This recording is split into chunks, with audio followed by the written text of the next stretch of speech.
Are you a podcaster? Maybe you've got that big idea and you're looking for a network to join. The multi-award-winning Ozcast Network can get your content to eyes and ears all over the world. Join now for the first month free, and you could be featuring this sound at the beginning of your podcast.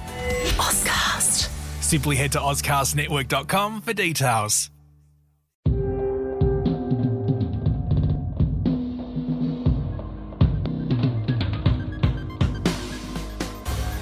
Well, Nick, we are at the first monthly episode of Apple Size Podcast, and about a month ago, I had a strange dream.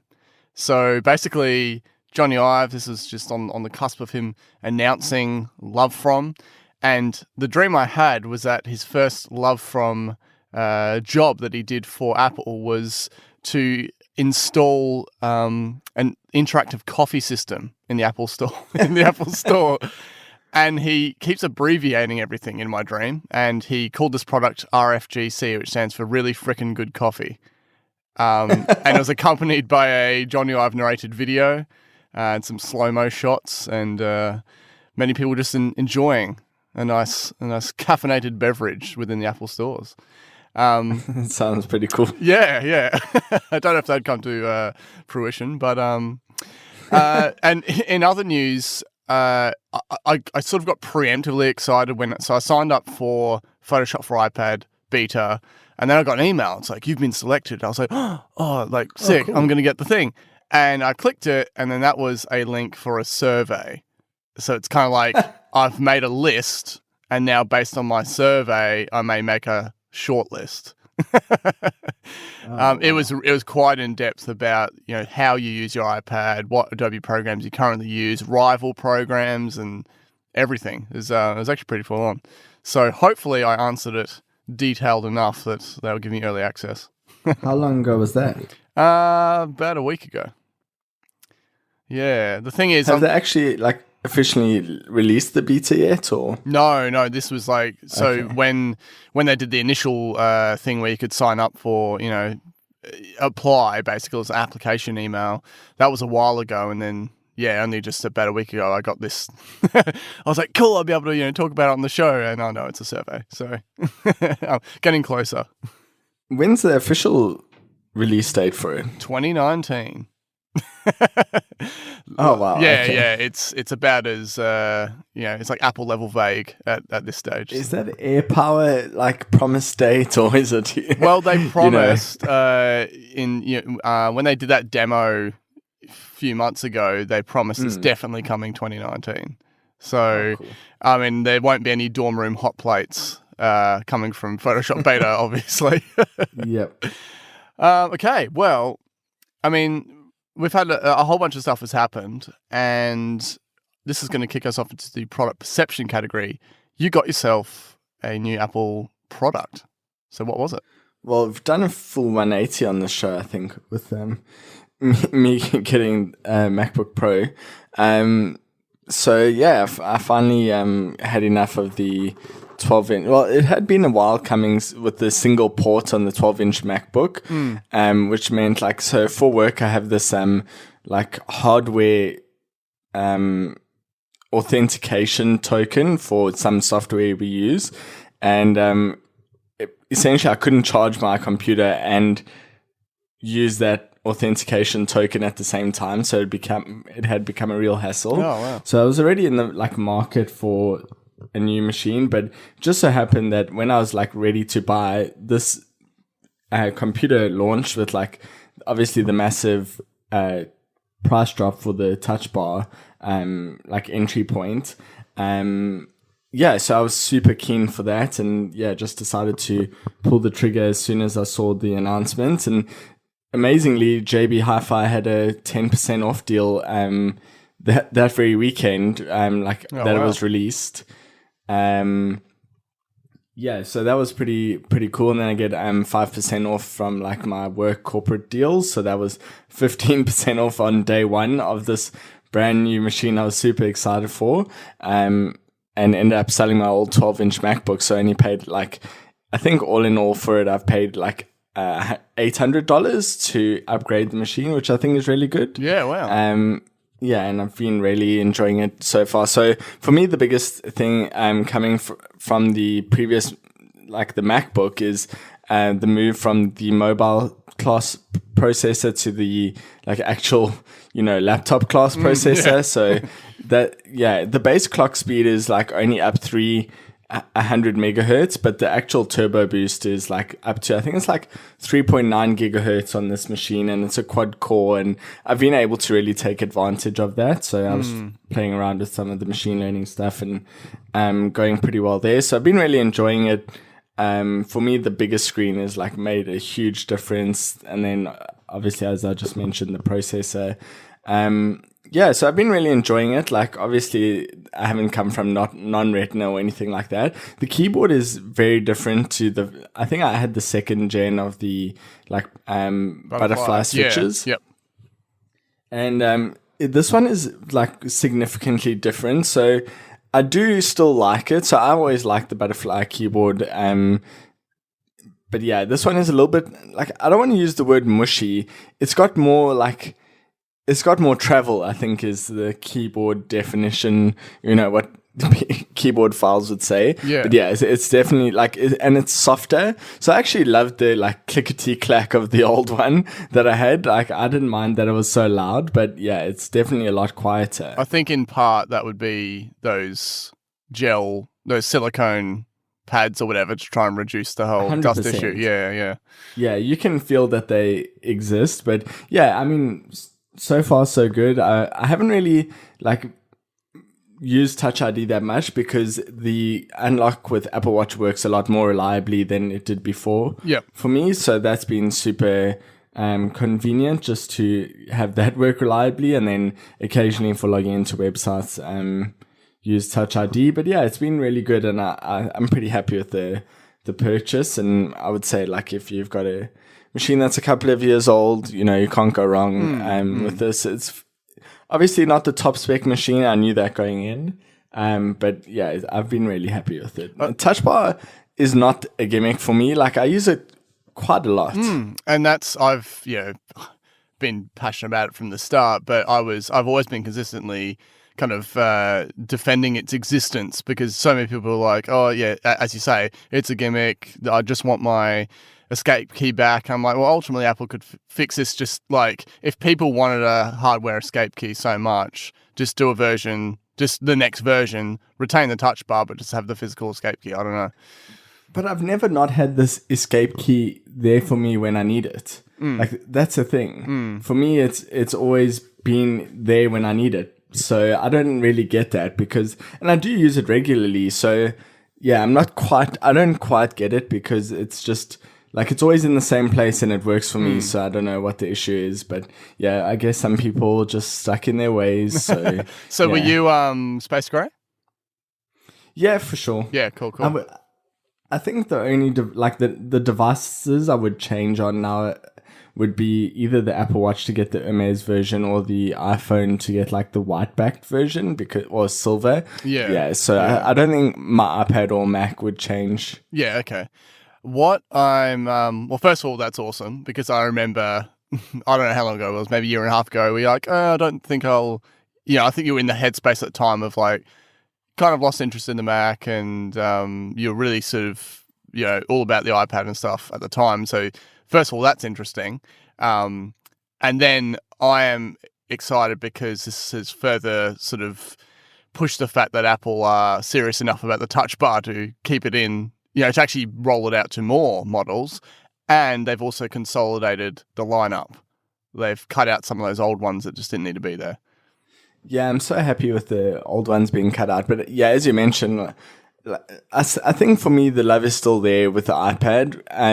I've had some issues on the beta that obviously come with the beta life that have made using my iPad a little bit painful, but overall it's still my preferred machine. And especially with the good parts of iPad OS 13, yeah, I just really now am able to actually use my computer for the more power user things, which, with the 12-inch MacBook, I couldn't really, I still tried, but I couldn't really. And now I'm actually able to separate the use cases for each, and it's been pretty good. Yeah, that's good to hear.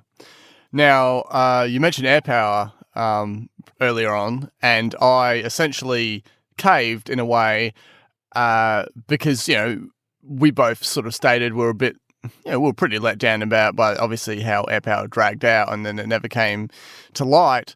And so I've now entered the wireless charging realm, primarily because I actually I decided to use my MacBook Pro as my main work machine, and I wanted a setup so I could just rock up to work, just plug in, one or two cables into the port and be ready to go. It's got dual monitors and everything set up, right? And yeah, so through work, I was able to get the Hyperdrive USB-C hub with wireless charger built into it. And this is really cool because, first of all, it comes at a cost that's not that different to other hubs that don't have wireless charging. So that was already a plus. I needed it primarily for the HDMI, the Ethernet, and then obviously, USB-C power delivery pass-through. But it's also got SD, micro SD, and 3 USB-A ports. It can offer 7.5 watt wireless charging. For iPhone, it can actually go up to 10 for some Android devices. And you can actually angle the top of the charger to become a stand as well. There's also a light on it to show when the wireless charging is active. And while the actual wireless part on top, which is kind of like a rubbery feel, while it may become a bit warm, apparently, at least because I had nothing to compare it to, but apparently a lot of other people in the reviews state, oh, this is a lot better than compared to a lot of other wireless chargers, which can get quite hot. Size-wise, it's roughly the size of like an iPhone 10, but say about triple the thickness if you stack 3 on top of each other. And got it for 169 Australian through Kogan. So yeah, it's a bit of a win-win. So I'm enjoying just the freedom of just rocking up to work, just quickly plug the MacBook Pro in and chuck my phone on top of this hub and ready to go. Yeah, I like the dual usage of it. Obviously it's a hub, but at the same time being a charger.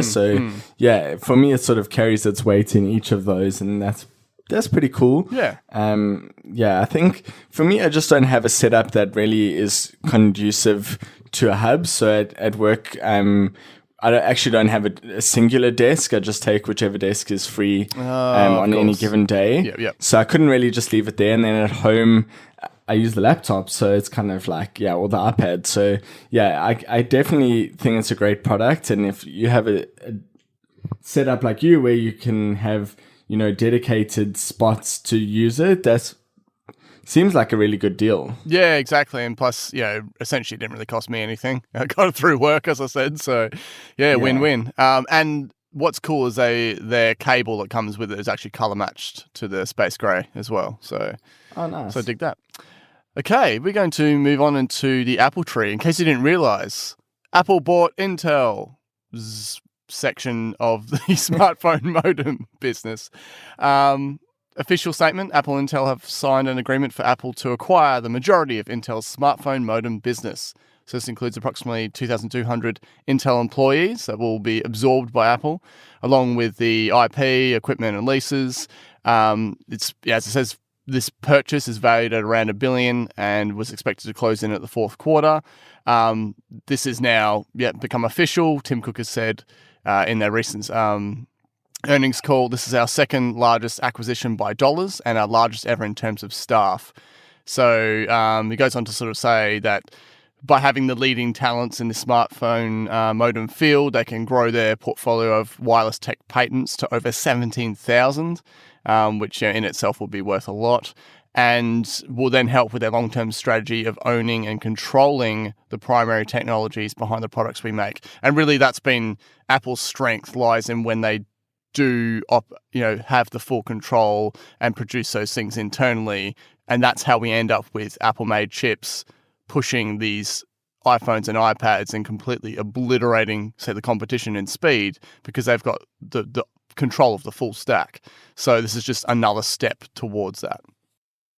It's amazing how many employees they actually have just for the modem just business. In modems, yeah. It's absolutely huge. Yeah. So, yeah, obviously they're doing this for the whole 5G component. But one of the interesting things is that they didn't, Intel itself will retain the, whole section that deals with computer modems. Yes. So this is specifically yeah, smartphone. If you're hoping that this is like, going to get you a 5G MacBook that is controlled by Apple, I don't really see how that would happen. But yeah, I'm not saying they won't have a 5G MacBook, but it seems like it would still be licensed through through others. I mean, is there any way that they could repurpose or rededicate some of these staff to building computer modems? I'm sure they could, but I wonder if like most of it doesn't lie in the patents. Yeah, okay. That would be where I don't think the technology I think technology is fine if you can do it for a smartphone. It's just that, patent wise, I wonder what it would be. But anyway, it's pretty good. And, hopefully they can do to cellular connectivity what they did to chips, where in 5-6 years time, with Apple's resources and innovation culture, that they'll be blowing our minds. Yeah. And plus, this also helps with their grievances with Qualcomm and the like, anything to kind of get ahead in their own way, I think, will be good. So, Apple earnings. I mean, I don't want to delve into this too much, but some interesting figures came out of this. So can you talk about this for a bit? Yeah, well, I actually kind of wasn't really expecting this. So this was Apple's biggest June quarter. They announced results, I think it was on the 31st of July. And this was a quote from Tim Cook. This was our biggest June quarter ever, driven by all-time record revenue from services, accelerating growth from wearables, strong performance from iPad and Mac, and significant improvement in iPhone trends. So with that, they had nearly bang on $26 billion on iPhone sales, 11.46 in services, 5.82 billion in Mac, 5.53 in wearables, home and accessories, and then 5.02 billion in iPad. So iPad bringing up the rear there. Yeah. But I think the biggest story here is how services, is Apple's second biggest business. And I know for years it was really mentioned how Apple relied too much on the iPhone, and then they had their whole goal to double services revenue by 2020. I don't remember if they've actually achieved that or not, but I think now the headlines are iPhone had less than half of Apple's quarterly revenue, and why this is an issue. It's so when it's too dominant, it's an issue, but when it's not dominant enough, then it's also an issue. So I think just there'll be headlines either way. Of course. I have a prediction that as early as a year from now, services will overtake the iPhone component. In 1 year from now? They haven't even launched TV or arcade yet. I expect arcade to be bigger than TV in the first 6 months. But can you imagine if they just got a hit show or a couple hit shows that could really boost in terms of people trying to take up a new TV subscription service?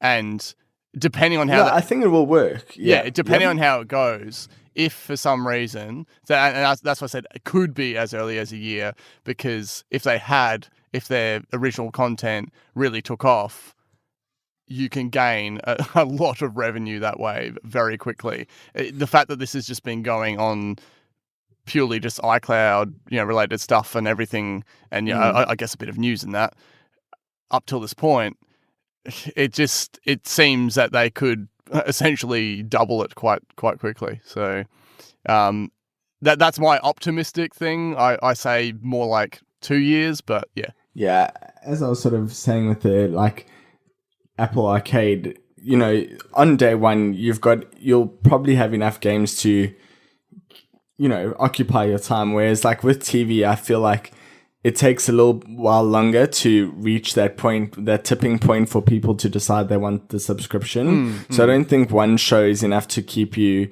locked in. So, for example, for me, for Amazon Prime Video, I only get it once every year to watch the Grand Tour. They've been smart about that, and the next season of Grand Tour won't be like one single run. It will be like broken up episodes just forever from now.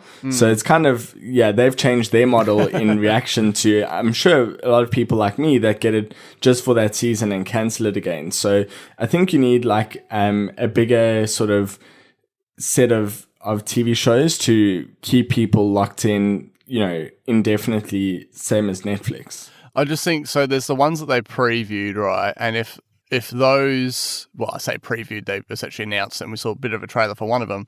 But if those were kind of strategically released and they're all of, say, a certain quality and hit with audiences, if they kind of like, release it in a way that you probably get, say, a few shows up front, but then, oh, hey, this one's coming next at this time, this one's coming next. Maybe it could work enough that people retain their subscription and be like, oh, I just want to see what this next show is like. And but yeah, in terms of just pure volume of content, arcade will be much easier to take on board, I guess. But it's just between that and, say, potentially the iPhone sector decreasing or just maintaining and not actually growing too much.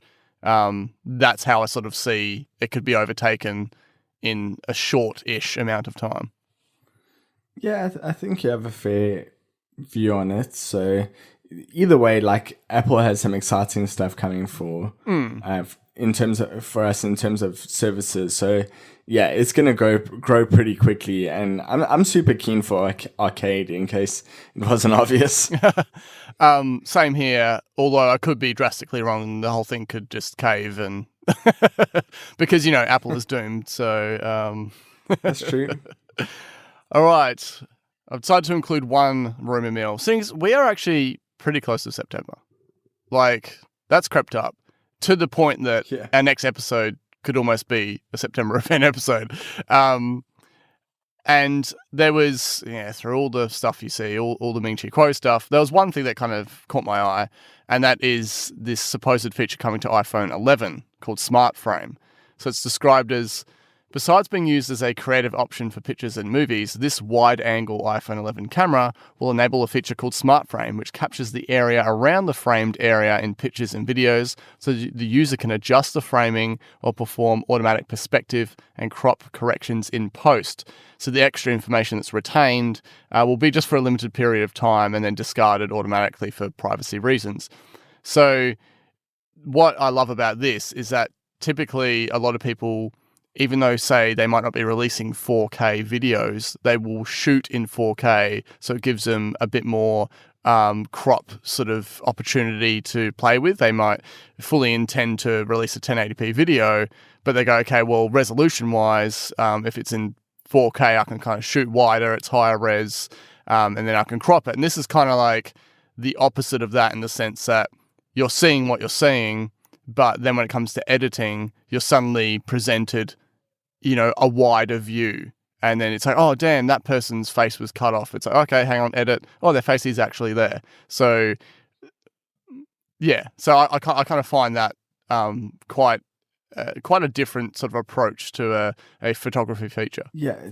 Don't you think this is like one of the most futuristic camera things? Like, if you told someone, let's say in early 90s, right, that, okay, when you take a photo and you incorrectly frame it, you can just enlarge the field of view and get more of what you wanted because it was already there. Yeah. Like, it seems magical. Yeah. And that's what I love about it. And I think Apple will present it in a way that's very easy to use, easy to explain, kind of probably better than I explained it. And just calling it something like Smart Frame is a very Apple name. So, hey, if this is true, I'll be all for it.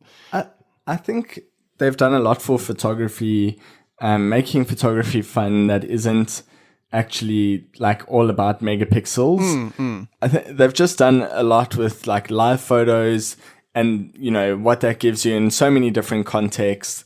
Whether it's giving life to like a landscape or to like adding that extra special moment with a kid or something like that. They've done so much there, and then, something like this, and even panoramas, is like that's the manual version of this, I guess, in some way. But yeah, I just think they've done so much for photography for the from the computational point of view.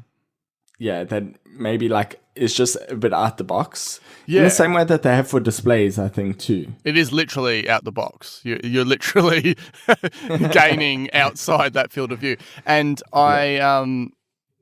say what you will about certain mock-ups we might have seen of square-shaped camera bumps and stuff, but honestly, if you get these types of features, I honestly don't care. Like, really, what it looks like. Because at the end of the day, I'll probably put a case on it. So there you go. Yep. Okay, we're going to flip this over to probably a bit of a bone of contention, I guess, in the water cooler. And I want to talk about this fiasco, this this major whistleblower event regarding Siri audio grading. So what's been happening here? Oh man, this is something I've actually shifted my point of view because I work in machine learning, right? So for me, like I always have access, mostly have access to the data that I need, but that doesn't always mean that people realize that that data exists. And so for me, I usually am aware that in certain contexts, there will be data available that the person doesn't expect to be available. Now, when we've seen this before with like the Echo or Amazon's suite of products and the Google Home, like, it's made big news. So I think that Apple equally deserves to be put in the spotlight when this happens. But I can't say that I was surprised, because how else would someone train the model? Like, how do you make it better unless you have access to the data where it is successful and where it fails? Like, it doesn't write itself, right? It needs to be reinforced. So the machine learning model needs to know when it's doing well, and it's like training a puppy, really. Yeah. And you need to give it its little treats when it gets it right, and like, I don't know. It's just like, so that that's happening, but at the same time, like, you also hope that it's not happening to you. So I guess what happened here is that there was like a whistleblower who essentially made it known that Apple has like contractors listening to calls. So a small portion of Siri requests are analyzed to improve. This is Apple's statements. So a small portion of Siri requests are analyzed to improve Siri and dictation. User requests are not associated with the user's Apple ID. Siri responses are analyzed in secure facilities, and all reviewers are under the obligation to adhere to Apple's strict confidentiality requirements. So yeah, I think it's fair. This comes back to what I felt with the battery fiasco, exactly, and it's just about disclosure. Yeah, and that, I think, is usually Apple's stance. So I think they could have done a better job here. If you upon introducing it, whenever that was, if it was presented to you, say upon your iPhone setup or software update or whatever, whenever it came in, and most people would probably just skip past it. Yeah, okay, skip to the next screen, whatever. And only the people really concerned with it would probably be, oh, hang on, what's this? Okay, I want to disable that. And I feel like even with that, Apple would have enough scope to be able to, use it for these Siri audio grading methods, right? So really, it's similar to the battery stuff. It's a miss on their part because they had the opportunity to be a bit more. Make it known, a bit more upfront about it. But at the same time, I do trust that they are, using these samples in the way that is described. Nothing nefarious going on, and that it is a very, very small portion. But it's always just a bit of a bummer when you find out this stuff, because you're like, oh man, like Apple, why didn't you just? Because you're so good in all other regards, like why couldn't you just? Make that little bit known in a little setup screen or something. Yeah, and I think there's a big difference. Like, probably why I would have a mismatched response, and when I find out that Amazon and Google are doing this versus when Apple is doing this, is like, I know that the other companies are using it for those like recordings for other purposes, whether it's to like train some other model for some other purpose or for advertising, particular or advertising. there's like, generally that approach from them, right? And then I know that Apple is doing this to make Siri better. So I guess that's why I feel like there's, yes, I might sound hypocritical, but, Apple could have done better. At the same time, I know that there's like a purpose to this. So yeah, when it does return, I will opt in and just be better with switching off my HomePod microphones whenever I feel necessary. Okay. And I feel like, it's a bit hard because, second to this, what are they going to do? Obtain a focus group to essentially just be like, okay, just go ahead on your day and, full well knowing that they're hired to, for this Siri audio grading exercise. It's just too, how they can even do that. Like, well, they just got 2,200 Intel there you go. employees. Sorry, the one condition is you all have to have a HomePod that you are forced to opt in on. Yeah. And then it's then followed up by Apple suspending the program, which entailed human Apple contractors listening and grading a sample of Siri responses for quality control. So apparently when this Siri grading returns, as you said, users will be able to choose to opt out of it. So there you go. It's, I think, in addition to just wishing that they were sort of more upfront about it, it just feeds the clickbait headlines for another month. Oh, yeah. Yeah, and that's what I hate the most. Yeah, fair enough. Like, same here. But I think on a positive note, they got Amazon to follow suit, and Amazon will have the same policy as Apple now, which is, I guess, a win. Yeah. It's like by their misstep, it's then forcing other people to step up. Mm-hmm. Yeah. Okay, so that was actually an accidental one. Yeah, sure. Exclusively Apple. I'm all about this. So they've introduced AR into Today at Apple. So they've, quite creatively called it the Art Viewer with the AR in square brackets there. Art Viewer in the Apple Store app will interact with an AR piece called Amass, created by an artist, Nick Cave. That's not the musician, that's an actual artist in America. And there's also no relation to me. Oh, of course. Well, because people are related by first name. Yep. And so you've got that. Then you've got AR walks at select stores. So you sort of go to your, one of these stores, whether it's say like Fifth Avenue, Union Square, or whatever, and they're basically offering these full. It's like I guess a gallery style like art walk, but then at each stop there's interactive augmented reality things that you can do with your phone or iPad. And then they've also doing an in-store session where you can use Swift Playgrounds to create your own AR experience. So Deirdre O'Brien, who we stated previously as now the Senior Vice President of Retail Plus People, says, "We hope attendees are inspired by the incredible AR creations in the art walk and in-store installation. We can't wait to see what our visitors learn to create in the art lab." So this was a surprise. I'm loving the videos, loving the screenshots. Too bad I have to, travel 5 hours if I actually want to do anything in store. Yeah. I didn't realize, I hadn't actually read the entire story, but yeah, I'm pretty keen to check it out now and see what's available at my local store. And yeah, maybe even, I wonder what the age group would be for the Swift Playgrounds AR experience, but I might like subtly walk past one and see how it looks. It's just you and a bunch of 8-year-olds or whatever. I just really love Swift, somewhere. man. Don't judge me. Exactly. Now, speaking of AR, Kim Varath, who was in the program management section of the Apple software team for over 15 years, has now been moved to focus on the AR team. So in saying that, I've always been secretly hoping for AR glasses. I think, to me, it seems really obvious. Have you shifted your view on that since then? I don't know. I'm not sold. I'm gonna fence at this one. Okay. There we go. Yeah. Mm-hmm. Speaking of hires, Apple Arcade gained someone pretty notable. So who'd they get? Yep, yeah, I guess notable if you follow those circles. But they hired Nat Brown, who is the co-creator of Xbox and a former Valve engineer. So he tweeted, "I'm looking forward to continuing to work on my obsessions.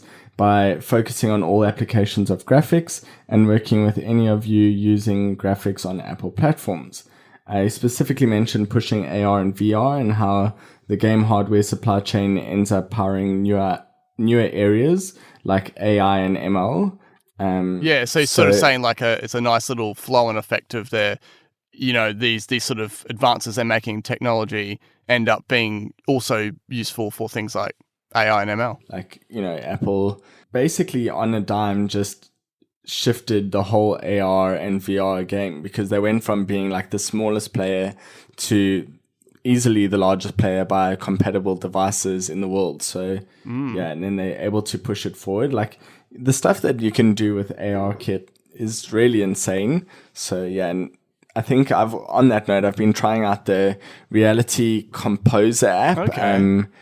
That is currently in beta through Apple. So essentially, I think it's called Reality Kit. So the way that it kind of works is like AR Kit handles the actual placement of AR things in the world, I guess, and then what you used to use is like a scene kit for graphics or sprite kits to actually like make it appear. So that's where you design or implement the actual graphics of it. And then now they're kind of going like with a new thing called Reality Kit, which is another way to do the graphics. And I suppose, you're supposed to be able to create that experience on your iPad and then transfer it into an app really easily by just importing the Reality Kit component and then using AR Kit to call it. So I haven't quite figured it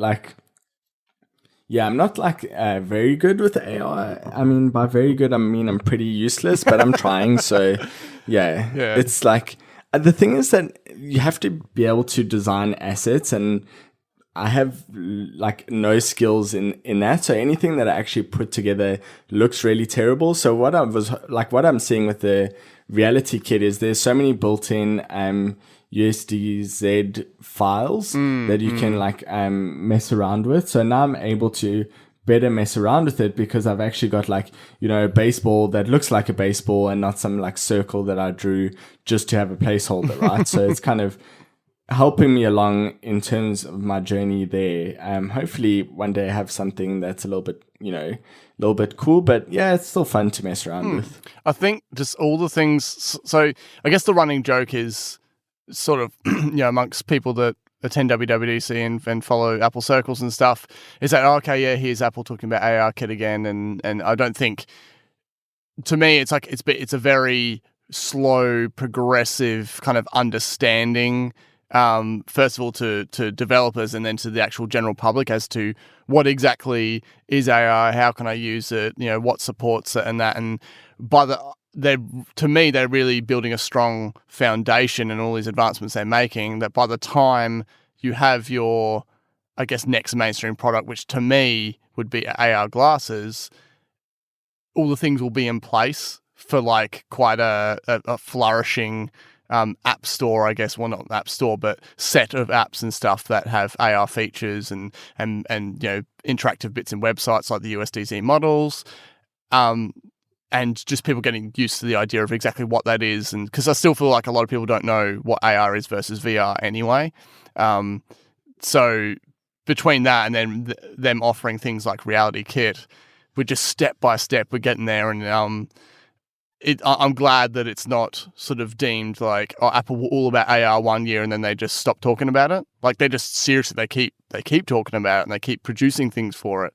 So it just shows how dedicated they are, and I can't wait to see where it goes. Yep, it's definitely happening. It's moving forward, and maybe at like a bit of a slower pace than one might hope. But they're definitely making advances. Exactly. So speaking of visuals, there was the 2019 iPhone Photography Awards. So did you have a chance to look over the winners here? No, not at all. Okay. Well, I'll tell you the ones that I liked. So the third place overall was this photo called Come Across. It was actually at the Burning Man Festival. And at first I thought it was like it wasn't even a photo. Like it was just like a really cool kind of 3D model used for some dystopian movie poster or something. And that looked really cool. There was one that took first place in the nature category of these people walking out of a tunnel. That was quite effective. And then the first place for the floral category in a desert. I really love the color combination there. So, I mean, always, I love the ones that get picked. And then secondly, I think, oh man, I could have submitted this. It always comes around so quickly. I think we said the same thing last year. But what I'll do anyway is I'll leave a link in the show notes for everyone to check it out. And yeah, you can let us know if any of these tickle your fancy. And if you feel like, the guy who got second place got robbed because it's better than the first place or anything like that. So, yeah. You can actually submit now until 31st of March 2020. So if you have anything that you feel is worthwhile, do it. This kind of reminds me of the time that I did the machine learning model to, pick a winner here. And maybe I'll reapply that model to find out if I've got any worthy photos for this competition. It's so hard because some of these ones just look so, and they most likely are in the moment. And when you try and recreate something like that, yeah. Anyway, I'll hey, by the time this iPhone 11 comes out this year, I can I'll be like, oh great, oh yeah, this photo would have been great. Oh, but I've cut off this bit. Oh wait, I've got smart frame. So quick adjust there. Okay, gonna finish this off with some edible extras. So at first, so we had Love From, and then there's the registration of the name Love From Johnny, which I kind of sort of quietly chuckled at, I guess.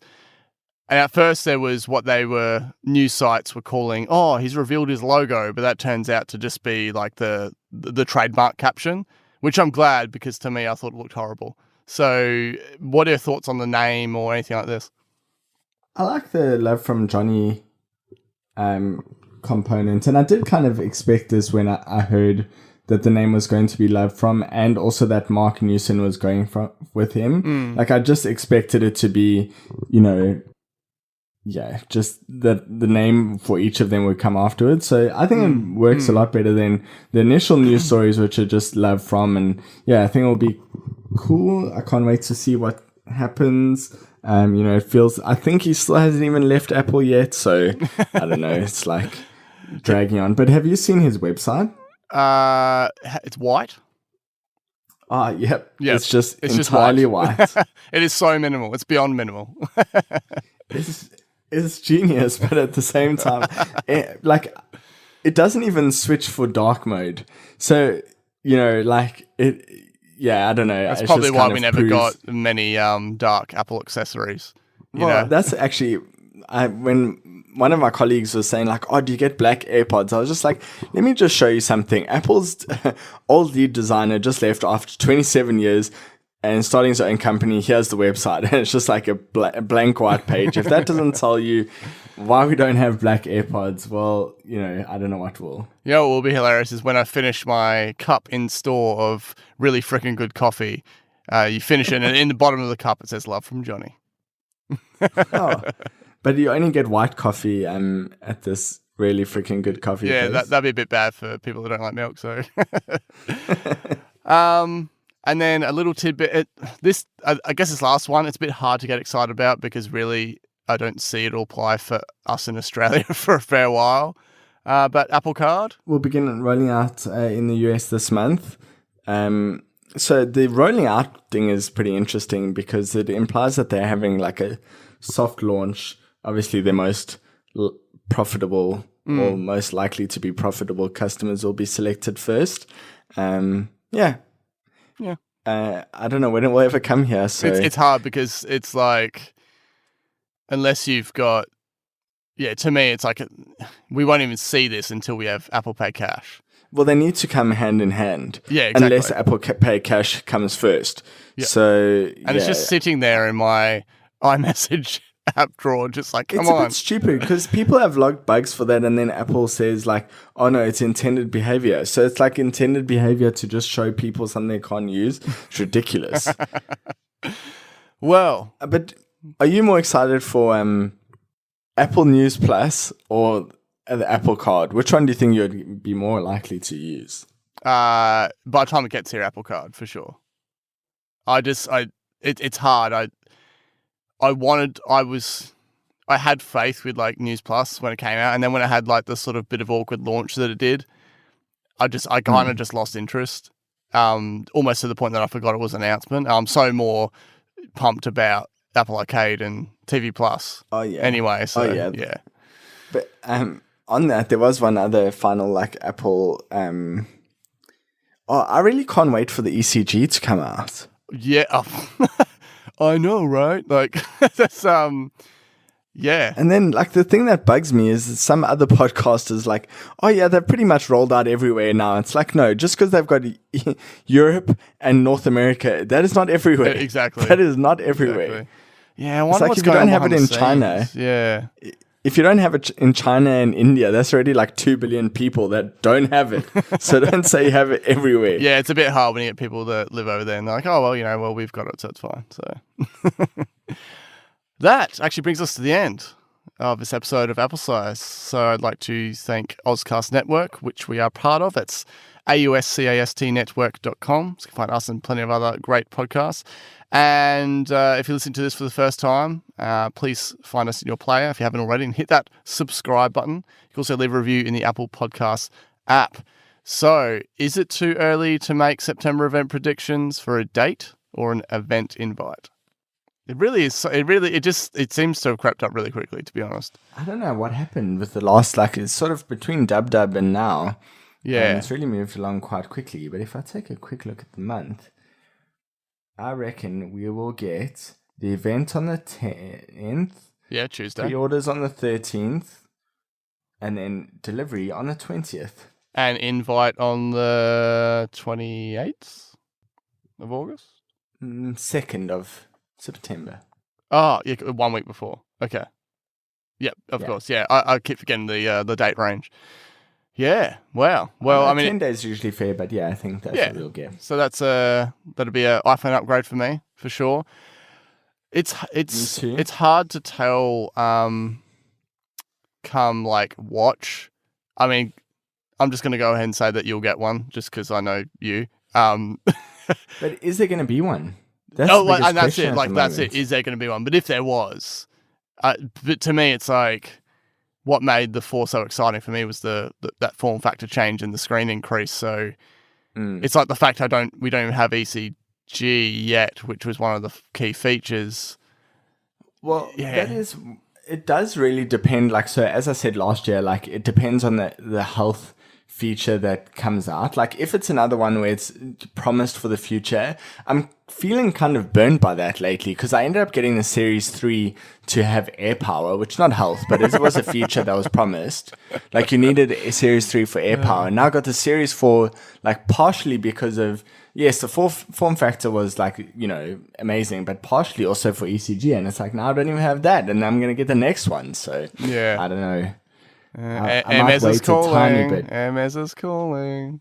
I remember when you were like, I'm not going to get the iPhone 10, and then you ended up getting it before me. So this is true. Well, I am getting the next iPhone, but I first have to repair mine because it's got the little crack from when I got it. Oh, of course, yes. Yeah. All right. Well, I guess you can. If there's any announcements between now and the next episode, then you could just follow us on Facebook, Instagram, and Twitter because we'll be sure to post it there. But I'll catch you next time, and I guess the rumor mill and everything's going to be strong then. We haven't really discussed much to do with these 16-inch MacBook Pros yet because I don't want to get my hopes up. I also am a little bit like, well, if they release it and it's going to be a certain price point and I'm going to really, really, really want it, which one of my kidneys should I sell? I thought you were going to say, which one of your kids should you sell? I mean, I want the MacBook Pro, but not that much. It's like maybe for a Mac Pro, yes, but not a MacBook Pro. Come on. You can sell the one for the Mac Pro and then the other one for the display, and all you have to chip in for is the stand. Yeah, the stand. Oh, man. All right. No, that's great. A lot around the corner. Can't wait to talk about it, and we'll cover it next episode.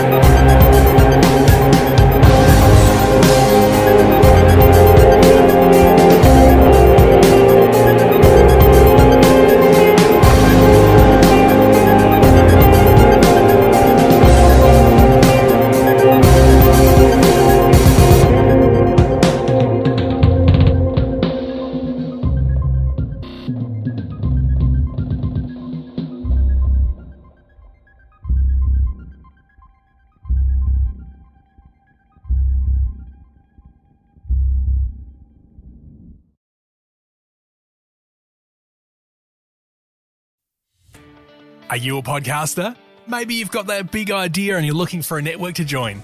The multi-award winning Ozcast network can get your content to eyes and ears all over the world.